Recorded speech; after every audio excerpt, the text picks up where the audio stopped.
ہمارے ساتھ اس کا ایک دوستوں والا بھائیوں والا تعلق ہے. میں بہت قریب سے اظہر مشوانی کو جانتا ہوں.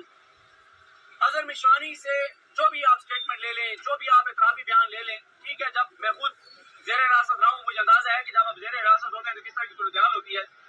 اور میں نے تو یہ بھی کہا کچھ لوگوں سے کہ ہماری اظہر مشوانی سے 1 منٹ کے لیے بات کروا دیں. ہم اظہر مشوانی کو خود کہہ دیں گے کہ جو آپ کو کہا جا رہا ہے وہ بات آپ کہہ دیں. جو آپ سے منوانے کی کوشش کی جا رہی ہے وہ آپ مان لیجیے.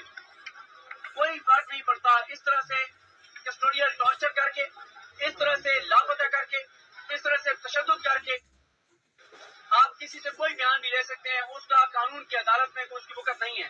تو 1 منٹ کے لیے بھی اگر آپ ہماری بات کروا دیں گے اظہر مشوانی سے, ہم خود ہی اظہر مشوانی کو کہہ دیں گے کہ جو بات آپ سے کوئی کہلوانا چاہتا ہے آپ وہ بات کہہ دیں. دوسرا جو معاملہ ہے وہ یہ ہے کہ جس رات یہ رجیم چینج آپریشن کامیاب ہوا, جس رات عمران خان کے خلاف تحریک عدم اعتماد کامیاب ہوئی, یہ آئی تھنک کوئی رات 12 بجے کا وقت تھا. 12:20 پہ یا 12:30 بجے ڈاکٹر اسلان خالد کے گھر چھاپا مارا گیا. ڈاکٹر اسلان خالد کے گھر جب چھاپا مارا گیا اور ان کے فیملی ممبر کے ساتھ, اور اسی رات 6 لوگوں کے نام ای سی ایل پر ڈال دیے گئے, ڈاکٹر اسلان خالد, شہباز گل, اعظم خان اور کچھ اور لوگوں کے. تو وہ یہ کہ 1 ماہ بعد میری کہیں بہت عام ملاقات ہوئی. میں نے انہیں کہا کہ آپ نے بڑی زیادتی کی تھی. ایک اینکر نے آپ کو یہ کہا کہ جو بھی یہ کمپین چل رہی ہیں وہ ڈاکٹر اسلان خالد, اظہر مشوانی اور عمران غزالی چلوا رہے ہیں.